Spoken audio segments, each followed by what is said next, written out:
Bonjour à tous et bienvenue à la formation système d'exploitation Android.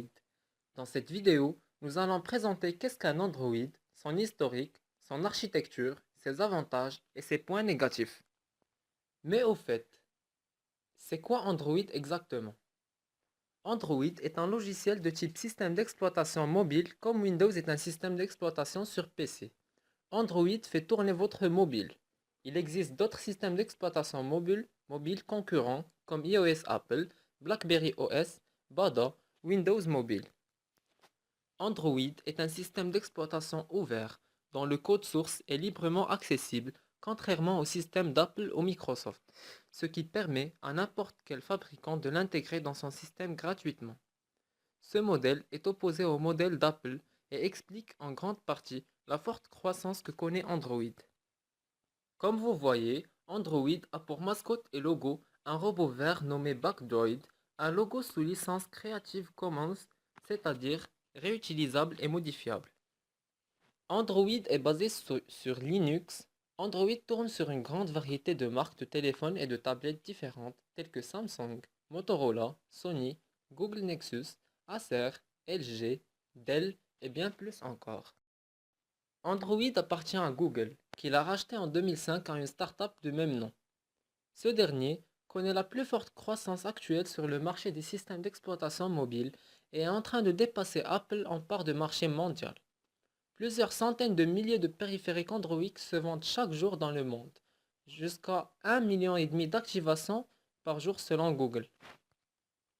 Voilà le propre marché d'applications d'Android, nommé Google Play, et le lien pour y accéder est www.play.google.com. Et vous devez savoir que l'ancien marché d'Android était nommé Android Market.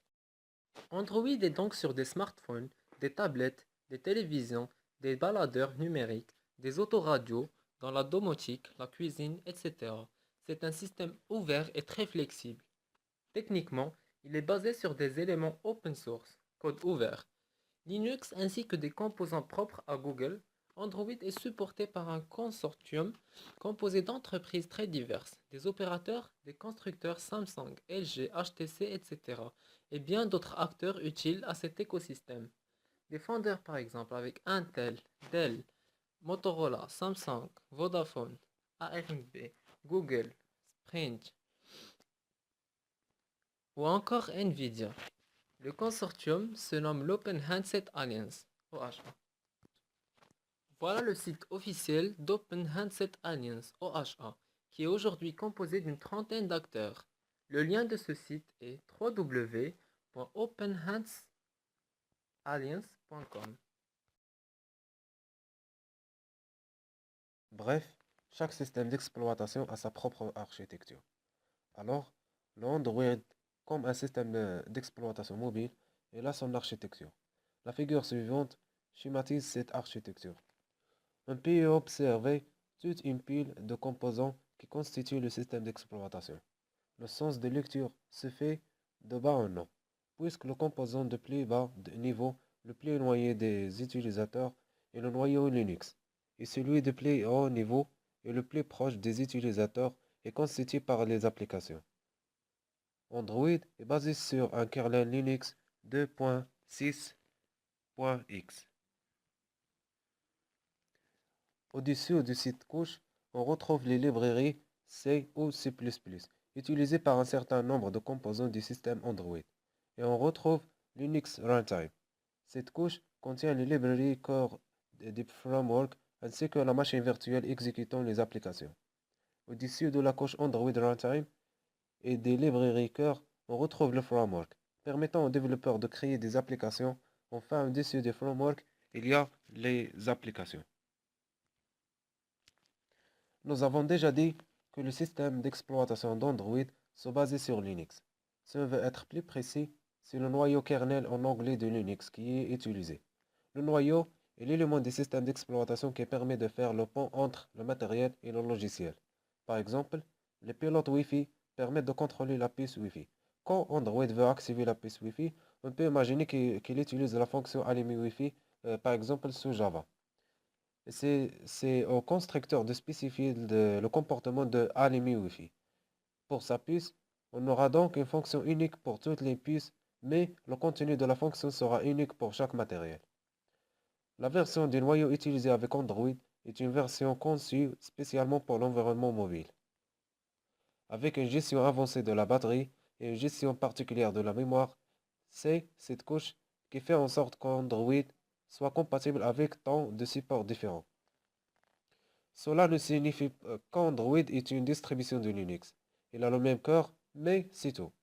Vous ne pourrez pas lancer d'application destinée à GNU Linux sans passer par de petites manipulations, mais si vous êtes bricoleur, etc. Si vous regardez attentivement le schéma, vous remarquerez que cette couche est la seule qui gère le matériel. Android en soi ne s'occupe pas de ce genre de détails. Je ne veux pas dire que là qu'il n'y a pas d'interaction entre Android et le matériel, juste que quand un constructeur va ajouter un matériel, il n'est pas pris en compte par défaut par Android. Il doit travailler sur le kernel et non sur les couches au-dessous, qui sont des couches spécifiques à Android. Les libraries, ou bien les bibliothèques. En interne, Android inclut un ensemble de bibliothèques C et C++ utilisées par de nombreux composants de la plateforme Android. Ces bibliothèques sont en réalité accessibles aux développeurs par l'intermédiaire du framework Android. En effet, le framework Android effectuait de façon interne des appels à des fonctions C et C++ beaucoup plus rapides à exécuter que des méthodes Java standards. La technologie Java Native Interface, JNE, permet d'effectuer des échanges entre le code Java et le code C et C++. La liste ci-dessous énumère quelques-unes des bibliothèques disponibles dans Android. 1. Bibliothèque système C. Elle sert à l'implémentation, c'est une dérivée de BSD de la bibliothèque standard C et optimisée pour les systèmes Linux embarqués. 2. Les bibliothèques multimédia. Et basée sur StageFright, elles permettent le support de nombreux formats audio et vidéo tels que MP4, H264, MP3, AAC, AVE, AMR, JPG et PNG, etc. 3. Surface Flinger. Elle permet l'accès au sous-système d'affichage. 4. LibWebKer. Moteur de rendu de pages Internet basé sur WebKit. Cette bibliothèque est donc principalement utilisée dans le navigateur et dans les vues web embarquées WebView. 5. Skia. C'est un moteur graphique 2D. 6. Bibliothèque 3D. Elle sert à l'implémentation basée sur OpenGLES 1.0 API et plus récemment OpenGLES 2.0. 7. FreeType. Rendu des polices de caractères. Et la dernière, c'est SQLite. C'est une base de données légère et puissante. Android Runtime. C'est la troisième partie de l'architecture et la disposition de la deuxième couche à partir du fond. Cette section fournit une composante clé appelée Dalvik Virtual Machine, qui est une sorte de machine virtuelle Java spécialement conçue et optimisée pour Android. Le Dalvik VM, Virtual Machine, fait usage de fonctionnalités de base Linux comme la gestion de la mémoire et de multithreading, c'est-à-dire multiprocesseur, qui est intrinsèque au langage Java. Le VM Dalvik permet à chaque application Android de fonctionner dans son propre processus avec sa propre instance de la machine virtuelle Dalvik. Le Runtime Android fournit également un ensemble de bibliothèques de base qui permettent aux développeurs d'applications Android pour écrire des applications Android en utilisant un langage de programmation standard Java. La couche Application Framework fournit de nombreux services de niveau supérieur pour les applications sous forme de classe Java. Les développeurs d'applications sont autorisés à faire usage de ces services dans leur application. Le cadre Android comprend ces services qui sont les plus importants.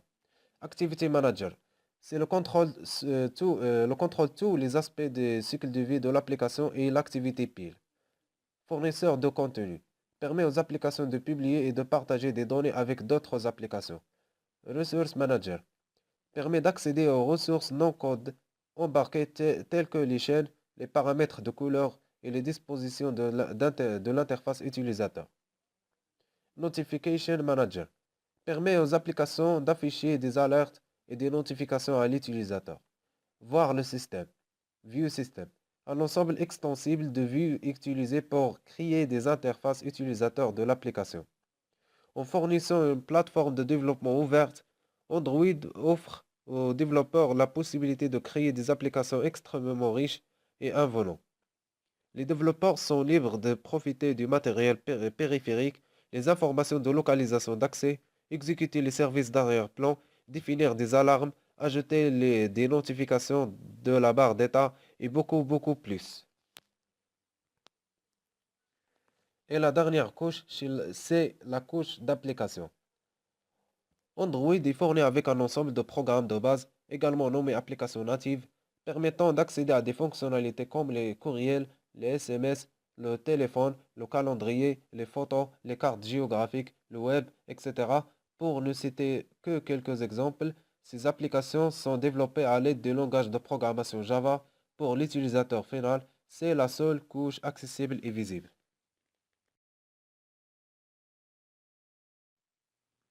Passons à ce qui concerne la philosophie d'Android. Les avantages d'Android. Premièrement, l'open source. Le contrat de licence pour Android respecte les principes de l'open source, c'est-à-dire que vous pouvez à tout moment télécharger les sources et les modifier selon vos goûts. Bon, nous ne le vous recommandons vraiment pas, à moins que vous sachiez ce que vous faites. Notez au passage qu'Android utilise des bibliothèques open source puissantes, comme par exemple SQLite pour les bases de données et OpenGL pour la gestion d'images de D3D pour faire des jeux. Le deuxième avantage, c'est que c'est gratuit. Android est un système d'exploitation gratuit. Le troisième avantage, c'est facile à développer. Toutes les API mises à disposition facilitent et accélèrent grandement le travail. Une API ou interface de programmation en français est un ensemble de règles à suivre pour pouvoir dialoguer avec d'autres applications. Par exemple, je peux demander à Google Maps de m'afficher la carte de Paris si je sais comment lui demander. Quelques méthodes sont à utiliser avec quels paramètres est-ce qu'elle retourne. Ces API sont très complètes et très faciles d'accès. De manière un peu caricaturale, on peut dire que vous pouvez envoyer un SMS en seulement 2 lignes de code. Concrètement, il y a un peu d'enrobage autour de ce code, mais pas tellement. Quatrièmement, vous devrez savoir que c'est facile à vendre. Le Play Store, anciennement Android Market, est une plateforme immense et très visitée. C'est donc une mine d'opportunités pour quiconque veut diviser une application dessus. Cinquièmement, c'est flexible. Le système est extrêmement portable. Il s'adapte à beaucoup de structures différentes. Les smartphones, les tablettes, la présence ou l'absence de clavier ou de trackball, différents processeurs, etc. On trouve même des fours à micro-ondes qui fonctionnent à l'aide d'Android. Non seulement c'est une immense chance d'avoir autant d'opportunités, mais en plus, Android est construit de manière à faciliter le développement et la distribution en fonction des composants en présence dans le terminal. Si votre application nécessite d'utiliser le Bluetooth, seuls les terminaux équipés de Bluetooth pourront l'avoir sur le Play Store. Le sixième et dernier avantage, c'est le complémentaire. L'architecture d'Android est inspirée par les applications composites et encourage par ailleurs leur développement. Ces applications se trouvent essentiellement sur Internet et leur principe est que vous pouvez combiner plusieurs composants totalement différents pour obtenir un résultat surpuissant. Par exemple, si on combine l'appareil photo avec le GPS, on peut poster les coordonnées GPS des photos prises. Android est un système d'exploitation grand, utilisable et avec une source ouverte. Il est facilement disponible aussi, mais il ne peut pas être considéré comme parfait. Selon nous, Android présente les inconvénients suivants. Premièrement, perte de connexion. Tout le monde doit savoir qu'Android nécessite une active connexion. Il devrait y avoir une connexion Internet GPRS dans votre région, de sorte que l'appareil est prêt à aller en ligne en fonction de nos besoins. Android a un grand nombre de processus d'arrière-plan qui se déroulent, qui mangent tellement de données mobiles, et ainsi coûter beaucoup d'argent si vous n'êtes pas dans le plan de données illimité. Deuxièmement, les publicités. Être open source, Android obtient son monnaie de la publicité. Vous devrez comprendre que l'application dans les téléphones Android peut en effet être obtenue facilement et gratuitement, mais Les conséquences de chacune de ces applications sera toujours des annonces sur l'écran, que ce soit en haut ou en bas de l'application. Troisièmement, possibilité de chauffage de votre téléphone. Certaines applications peuvent même ne pas être exécutées comme l'appareil photo ou le réglage de la luminosité. Ces applications ont des processus qui s'exécutent en arrière-plan. Et la dernière, c'est que les téléphones sous Android possèdent de faibles autonomies. Ils se déchargent vite. Il est très important de savoir que Android est plus coûteux que tout autre système d'exploitation mobile et que ce système d'exploitation a un grand nombre de processus en arrière-plan qui mènent un batterie faible. Il existe aussi d'autres inconvénients tels que il y a de nombreuses applications qui contiennent des virus, y compris par exemple Ground Force Strike, Basel Six Figures Photo Game, etc. Ça, ce sont des applications virus qui sont très connues. Il y a aussi des bugs de certaines applications, etc. Passons aux versions d'Android. Comme vous voyez, il existe plusieurs versions d'Android. Commençons par l'Android 1.5 Cupcake.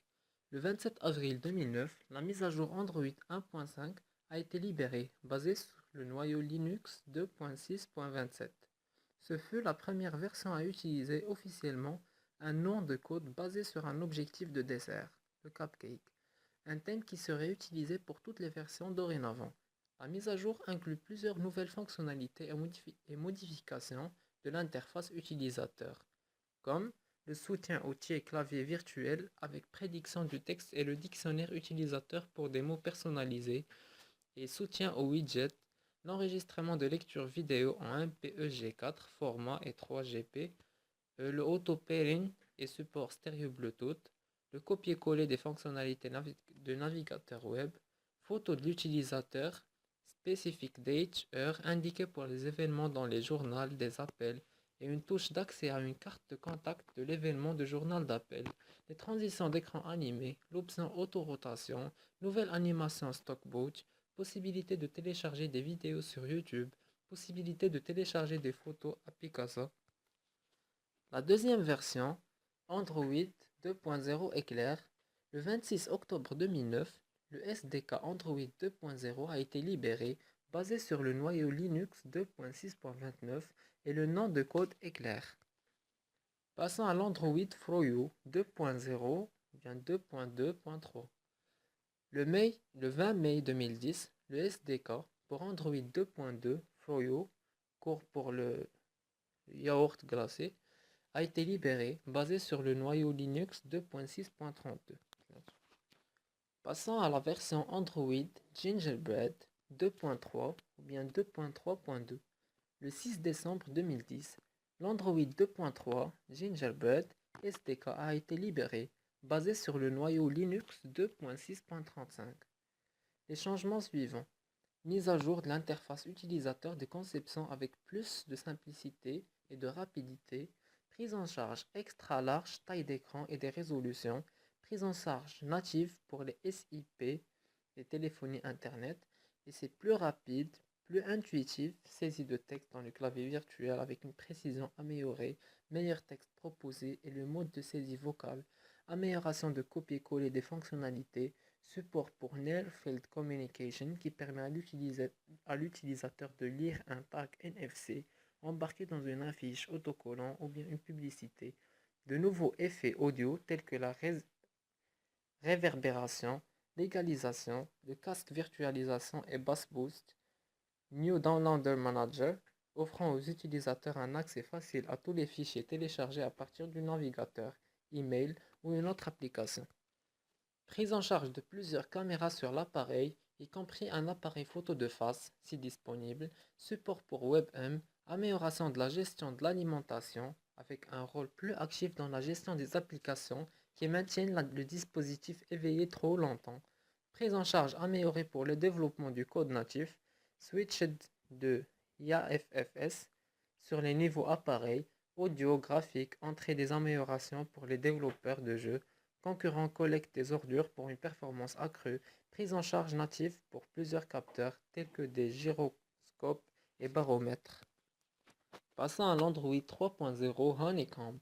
Le 22 février 2011, l'Android 3.0 Honeycomb SDK, la première tablette de mise à jour Android seulement, a été libérée basée sur le noyau Linux 2.6.36. Le premier dispositif comportant cette version, le Motorola Xampp comprimé, qui a été libéré le 24 février 2011. Passons à la version Cream Sandwich Android 4.0 Ice. Le SDK pour Android 4.0.1 Sandwich à la crème glacée, basé sur le noyau Linux 3.0.1, a été rendu public le 19 octobre 2011. Gabe Cohen a déclaré que Google Android 4.0 était théoriquement compatible avec tout appareil Android 2.3 en production à ce moment. Le code source pour Android 4.0 est devenu disponible le 14 novembre 2011. Ice Cream Sandwich est la dernière version de soutenir officiellement Adobe Systems et Flash Joueur. Passons à la version Jelly Bean Android. Google a annoncé Android 4.1 Jelly Bean à la Google I/O conférence le 27 juillet 2012. Basé sur le noyau Linux 3.0.31, Jelly Bean était une mise à jour incrémentielle dans le but principal d'améliorer la fonctionnalité et la performance de l'interface utilisateur. L'amélioration de la performance implique Project Butter qui utilise l'anticipation tactile, triple buffering, entendu V-Sense calendrier et un taux de trame fixe de 60 fps pour créer une interface utilisateur burlesque fluide et Android 4.1 Jelly Bean qui a été libéré à le projet Android Open Source le 9 juillet 2012 et le Nexus 7 comprimé, le premier appareil à fonctionner Jelly Bean, qui a été libéré le 13 juillet de 2012. Passons à la version Android 4.4 KitKat. Google a annoncé Android 4.4 KitKat le 3 septembre 2013, bien que initialement sous le KLP, non le code Key Lime Pie. Le nom a été changé parce que très peu de gens savent réellement le goût d'une tarte au citron vert. Certains blogueurs technologiques devraient également la libération Key Lime Pie pour être Android 5. KitKat a débuté sur Google Nexus 5 le 31 octobre 2013 et a été optimisé pour fonctionner sur une plus grande gamme d'appareils que les versions antérieures d'Android, ayant 512 MB de RAM au minimum recommandé.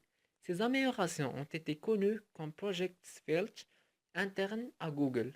La quantité minimale requise de RAM disponible pour Android est de 340 MB et tous les appareils avec moins de 512 MB de RAM doivent se rendre compte que les dispositifs à faible mémoire.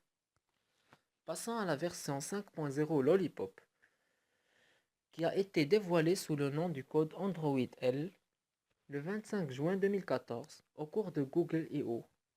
Il est devenu indisponible comme officiel Over the Air OTA, mise à jour le 12 novembre 2014, pour certains appareils qui exécutent des distributions de Android desservies par Google, y compris Nexus et Google Play Edition périphérique. Son code source a été rendu disponible le 3 novembre 2014. Lollipop dispose d'une nouvelle interface utilisateur construite autour d'un réactif langage de conception appelé conception matérielle. D'autres changements incluent des améliorations aux notifications qui peuvent être accessibles à partir du lock screen et affichées dans les applications telles que les bannières haut de l'écran. En outre, Google a apporté des changements internes à la plate avec le Runtime Android remplaçant officiellement le Dalvik pour améliorer les performances de l'application, avec des changements destinés à améliorer et à optimiser l'utilisation de la batterie, connue en interne comme Project Volta. Passons à la dernière version, Android 6.0 Marshmallow. Android 6.0 Marshmallow a été dévoilé sous le nom de code Android M lors de Google I/O le 28 mai 2015 pour le Nexus 5 et Nexus 6 téléphone, Nexus 9 comprimé et Nexus Player Set-Top Box sous le numéro de build MPZ44 Culon. Le troisième développeur aperçu a été libéré le 17 août 2015. Parmi ses caractéristiques, la maintenance sur fonction tab, mode dose, fonctionnalité app veille, l'application alphabétique, accessible tiroir vertical, demande barre de recherche et favoris, empreinte digitale, prise en charge native du lecteur, partage et fonction directe pour le partage spécifique à la cible entre les applications, mode répartissé, mode priorité à ne pas déranger, app liaison pour l'ouverture l'instinctive plus rapide des liens avec des applications correspondantes, dossier de l'application plus grand avec plusieurs pages, déposer install, demande d'exécution autorisation et le type CUSB support. La fonction mode démo pour l'utilisation capture d'écran de capture, la sauvegarde automatique complète de données et de restauration pour les applications, le mode d'affichage pour les applications 4K, stockage externe adaptable à se comporter comme stockage interne, MIDI support pour les instruments de musique, fonctionnalité de fenêtre multi-expérimentale, autorisation des applications partielles réintroduites. Et pour conclure, les versions 5 d'Android continuent à être davantage présentes sur le marché, mais la version 4.4 fait beaucoup de résistance. On ne note pas de gros chamboulements malgré la période de Noël. La version 6.0 d'Android ne progresse toujours pas énormément car les marques n'ont pas sorti de nouveaux modèles l'intégrant et peu de smartphones ont reçu de mise à jour. Mais malgré tout, on peut déterminer qu'au 1er janvier 2016, 66,6% des appareils sont sur une version 4.4 et plus de 93,5% des appareils sont en 4.1 et plus. L'évolution sur 2015 est à peu près le même pour chaque année. Une nouvelle version sort et remplace petit à petit la précédente, alors que les anciennes versions mènent du temps à s'effacer. Faisons une petite comparaison entre iOS et Android. Les questions qui reviennent souvent sont: lequel dois-je choisir entre l'iPhone système iOS et un téléphone Samsung sous système Android? Quelles sont les différences entre les deux? J'ai entendu dire que l'appareil photo sur Samsung était mieux, etc. Suite à cela, nous avons donc décidé d'essayer de vous éclairer un petit peu en faisant une petite comparaison à ce sujet dans cette partie. Commençons par un petit tableau comparatif technique entre l'iPhone S5 et le Galaxy S4, les modèles les plus utilisables. Comme on peut le constater sur ce tableau, le système Android de Samsung possède un écran Full HD Super AMOLED, alors que l'iPhone S5 est conçu lui d'un écran Retina de 4 pouces. On remarque aussi que le Galaxy S4 donne un résultat plus net que les photographies. En revanche, l'iPhone S5 est équipé lui d'un flash True Tone qui permet de prendre des photos en rafale et qui donne un meilleur rendu lors de l'utilisation du flash. Parlons musique. Tout le monde apprécie écouter de la musique depuis son appareil au cours de voyages, en marchant dans la rue, enfin dès que l'occasion se présente. Seulement, comment ça marche? De quelle façon vais-je pouvoir ajouter de la musique le plus simplement possible? Par exemple, si vous avez un iPhone et que vous souhaitez ajouter de la musique, vous serez obligé de passer par le programme iTunes. Alors qu'un téléphone doté d'un système sous Android vous permet simplement d'extraire la musique qui se trouve dans un dossier de votre ordinateur et de la glisser dans votre carte SD du téléphone. Pas besoin d'avoir d'un compte ou d'utiliser un programme comme iTunes. Avec Apple iOS, que vous utilisez l'iPad, l'iPhone ou un MacBook Pro, le système est centralisé avec les mêmes programmes, ce qui leur donne le monopole sur leur marque. Mais ça peut aussi vous permettre d'avoir accès aux informations plus facilement.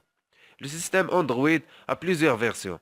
Il s'utilise sur plein de téléphones différents, ce qui est compliqué lorsqu'on cherche des informations. Le nombre de possibilités que le système Android veut apporter peut prêter à confusion.